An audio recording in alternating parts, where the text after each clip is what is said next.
Seguimos haciendo el Rock Shop en Futuro, la radio del rock, en este día martes 26 de agosto y lo prometido es deuda, lo habíamos anunciado en el comienzo. Hay celebraciones, no solamente Futuro celebra 36 años, La Batuta está celebrando 36 años y la Blondie también, nuestro querido e icónico lugar ahí en el centro de Santiago, está celebrando 32 años con una serie de conciertos y uno de esos conciertos será emblemático porque va a ser también un concierto no cualquiera, sino con los grandísimos de Electrodomésticos. Carlos Cabeza, ¿cómo estás? Bienvenido a Futuro. Reiniero, ¿qué tal? Muy buena la invitación a conversar por acá. Oye, ¿cómo pasan los años? Es lo primero que puedo decir, ¿cómo pasan los años? ¿No? Sí. O sea, estamos hablando demasiado de los años ahora. Sí, es increíble. Ahora, claro, ya no nos sabemos los nombres de las discotecas, como alguien decía ahí.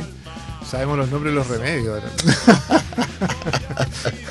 No, espero que no sea tu caso. No, estamos bien de salud. Ya. Todo bien, sí.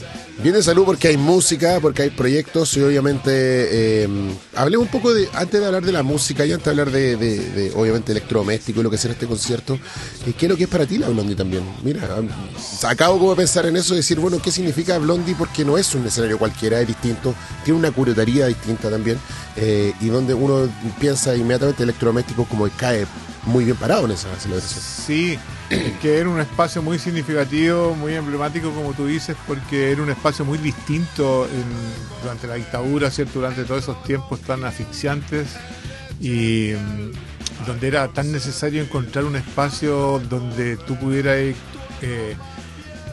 sacar desde la guata expresiones artísticas, ¿cierto? Que mostraran un poco la asfixia en la que estábamos metidos existencialmente, ¿cachai? Donde un espacio de gritar, de chillar, de salir, de poder expresar de alguna manera toda esa sensación de asfixia que había, ese agobio social que había, ¿cierto? Donde no habían lugares donde podía manifestar normalmente esto. Entonces la Blondie era un espacio con una aproximación muy distinta en eso, muy libre en términos artísticos, ¿cierto? De expresión performática, que se entonces se daban fenómenos artísticos ahí muy extremos y todo eso era como un refresco, un descanso, un lugar de abrazo colectivo, ¿cierto? De una generación que no tenía espacio. Era el espacio de los, lo dijiste por ahí, como de los distintos, de los que no cabían en la sociedad. Exactamente. Los que no cabían en el día a día, que esperaban llegar ahí, ¿no? Para encontrarse totalmente, sí. Oye, y en ese sentido ustedes como músicos electrodomésticos, lo que hacían desde el 84, 85 en adelante, también era un poco eso, ¿no? Porque la lógica indicaba tener una banda formato pop rock, formato rock latino, que se venía dando mucho en ese minuto. Sin embargo, ustedes trabajaban en otras cosas, eran los distintos también en ese sentido. Sí, yo creo que todos estábamos buscando un lenguaje que nos identificara y que nos separara del lenguaje oficial, cierto, social en que estábamos metidos, este mundo adulto que en el colegio nos había enseñado una cantidad de valores y que ninguno de esos valores estaba en práctica, cierto. Había sido todo un engaño, toda esta cantidad de éticas y de principios que te habían enseñado, cierto. Era un desastre la sociedad como estaba en ese minuto, porque no contemplaba ninguno de estos valores. Entonces como que instintivamente tú buscabas un espacio propio, un lugar distinto y un lenguaje distinto, casi un coa existencial, ¿cachai? Entonces la música y la expresión artística en general buscaba eso, y probablemente lo que hicimos nosotros desde un lugar muy instintivo, nada de lo que hicimos era planeado ni estrategia, no había nada, no había inteligencia detrás, era puro instinto, puro corazón, claro, exactamente. Oye, hay una historia muy buena que cuenta Roger Waters cuando habla en retrospectiva del lado oscuro de la luna y se pone a analizar una letra que él escribió y dice, wow, yo tenía 25 años cuando escribí eso. Ya a él se le viene a la memoria esto que su mamá siempre le había dicho, que uno tenía que desarrollarse, crecer, estudiar, trabajar y una vez que ya como que salía de ese mundo, armaba la familia para ser una persona, para ser grande. Y cuando se escuchó haciendo ese disco, se dio cuenta que con 25 años o 24 uno tenía la libertad de tomar la rienda de su vida en el momento que fuera. No existe un catálogo, ¿no? Te pasó un poco lo mismo porque tú seguiste un patrón distinto. No te pusiste a ser rockero a los 16 años, 17 años, sino que pasó un rato de tu vida, pero en algún punto también tomaste la decisión de decir: dejo esta otra vida, se acabó esto y quiero ser esto otro. Eso es una buena señal, digo, también para hoy día, ¿no? Donde se presiona mucho con el tema de las edades, donde tiene que responder ciertos cánones, ¿no? No hay tiempo finalmente, no hay un espacio escrito para tomar la decisión de la vida, ¿no? Totalmente, tal como tú dices, o sea, yo partí tarde en la música como... eso indica la lógica, tarde. Claro, pero no, tampoco. Claro, ¿qué es tarde? Claro, porque al final la expresión artística tiene mucho que ver con lo que tú tienes que decir y lo que uno va diciendo finalmente es lo que vas acumulando como experiencia de vida, y toda la experiencia de vida pretérita a eso, ¿cierto? Va a estar en ese lenguaje. Entonces, claro, uno piensa que es muy lento para aprender, pero al final eso es lo que toma aprender, digamos, ¿cachai? Porque uno, claro, de repente siento eso, o sea, como, pucha, que me toma tiempo en entender las cosas, o sea, pero quizás esos son los tiempos adecuados, no sé. Yo partí tarde porque estaba esta idea de que la música, ¿cierto?, era como un oficio, era como hacerse cura casi, era como que meterte a estudiar y entonces como que no, nada, como que siempre pensaba que no era, que ya había pasado el tiempo como para poder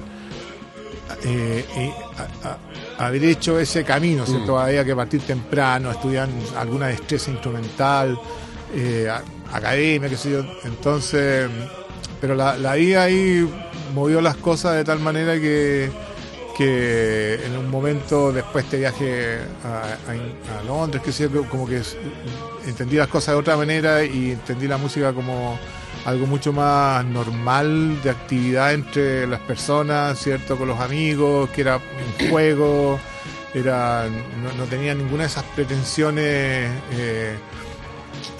no sé, como académicas, culturales, claro, que no era tan difícil. Claro, que era una cosa así que para iniciados y tocados por los dioses, no, era una cosa normal, que podíais salir a pichanguear y podíais salir a meter bulla.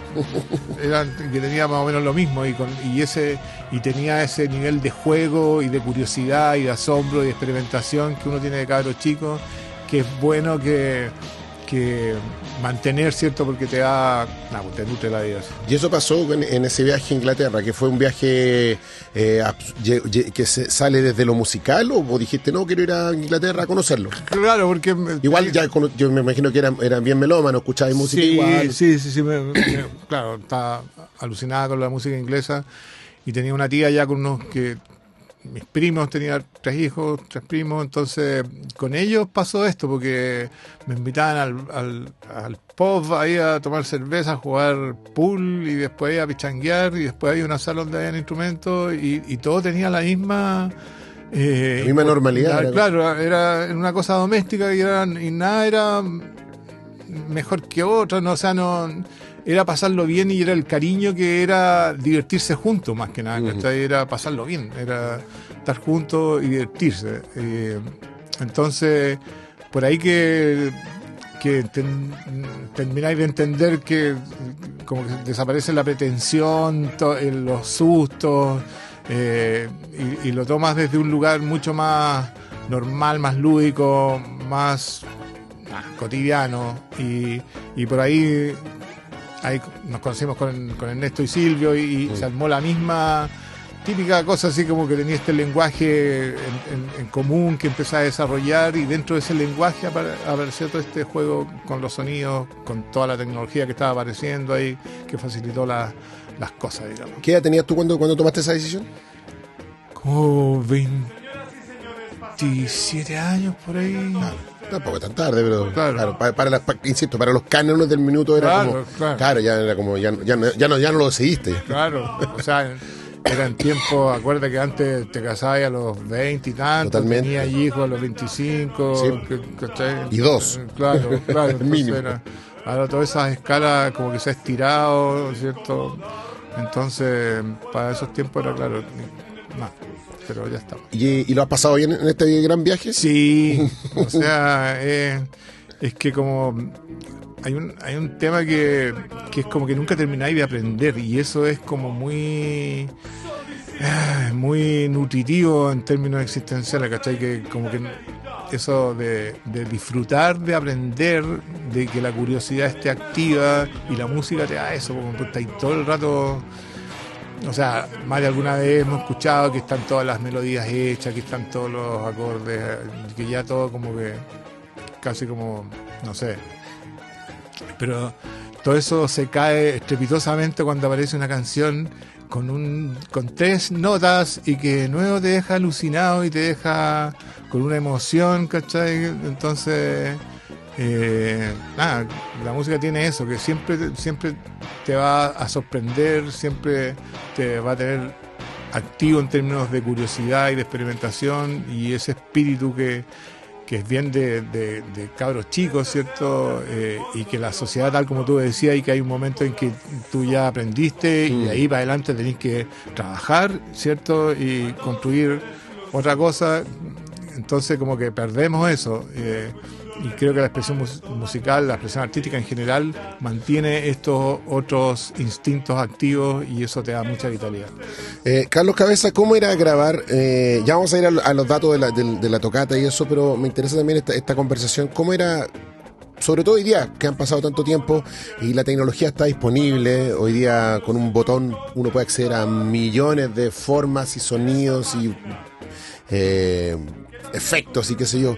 ¿Cómo era grabar un disco electrodoméstico cuando partiste y cuando tenías esta idea justamente de esta sonoridad distinta? ¿Existía esa noción de que es complicado, o también existía la noción de que, bueno, esto es lo que tenemos y lo vamos a sacar adelante igual, porque estos son los elementos que hay nomás? Sí, bueno, el primer disco lo grabamos en 2 tandas, fueron 2 sesiones, una en octubre y la otra en marzo. En cada una de esas sesiones grabamos 4 temas en el estudio Caco Lion.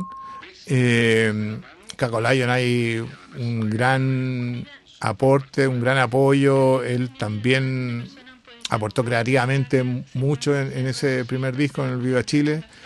Y ¿eso fue con Hernán también, Hernán Rojas? No. ¿O eso fue después el Carrera de Éxito? El Carrera de Éxito fue con Hernán, ¿cierto? Este primer disco, como te digo, fue en esas 2 sesiones que Rodrigo Novoa nos apañó ahí en la producción, y entonces se pudieron contratar estas 2 sesiones eventualmente, y nada, era como que veníamos requete ensayados con nuestros aparatos ahí. Era un poco más sencillo en el sentido que no había una batería acústica que grabar, todo venía como desde estos aparatos, ¿cierto? El segundo disco ya fue más distinto. Ahí estaba recién llegado Hernán Rojas con todo su background de productor, de producción musical, que era algo que nosotros no conocíamos, claro, en qué consistía la producción musical, y eso duró ya 2 semanas en el estudio Master, también del Caco Lion, y Hernán ahí nos introdujo un poco a lo que era la producción musical, qué sé yo.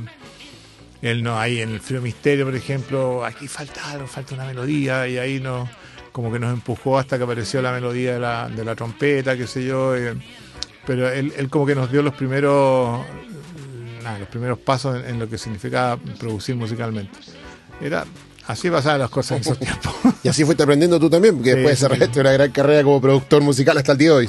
Sí, bueno, al principio era más productor técnico que nada. Aparezco ahí, da como un poco de vergüenza porque aparezco en muchos discos productor musical, pero no es la producción musical de ahora. Pero igual habían ideas musicales, pero era más que nada técnico. Me gustaba todo lo técnico a mí, y estaba metido en todo eso. Pero sí, la producción musical también es entretenido porque se aprende mucho de las personas con las que estáis trabajando, y bueno, seguimos dándole vuelta al aprendizaje, y eso es muy entretenido, ver cómo, por ejemplo, los bunkers que llegaron a Constantinopla con todos estos temas ya como listos, y ellos como que así como que no sabían mucho lo que tenían ahí, y entonces te das cuenta del trabajo que hicieron ellos. Venían todos bien pintaditos, así, pero súper modestos, así, no tenemos estas canciones aquí, no sabemos si podemos grabar una para ver si nos pescan en la radio, así, y súper, y nada, entonces se aprende mucho porque no es solamente de música de lo que aprendes cuando trabajas con una banda, sino que aprendes de los instintos que hacen que esta banda esté haciendo eso, de dónde vienen, qué sé yo, la experiencia de vida, también todo eso, de todo eso se aprende. Carlos Cabezas, encabezando como siempre el gran proyecto Electrodoméstico, se van a estar presentando este 30 de agosto, esto es el sábado 30 de agosto, 21 horas en Blondie Tickets, están las entradas.cl para celebrar en un concierto de larga duración. ¿Qué significa eso? No sé qué tan larga duración va a ser, pero nada, vamos a estar presentando temas de la nueva canción chilena que nos reenamoramos de ese disco. Que lo celebraron hace poco en Matucana, un tremendo concierto.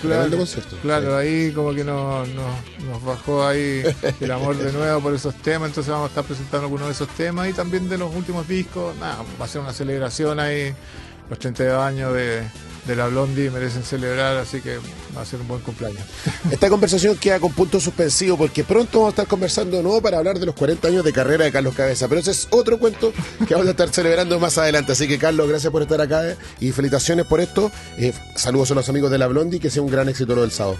Ya, pues muchas gracias por Rainero, muchas gracias por la invitación y poder conversar. Carlos Cabeza, Electrodomésticos en Futuro, la radio del rock.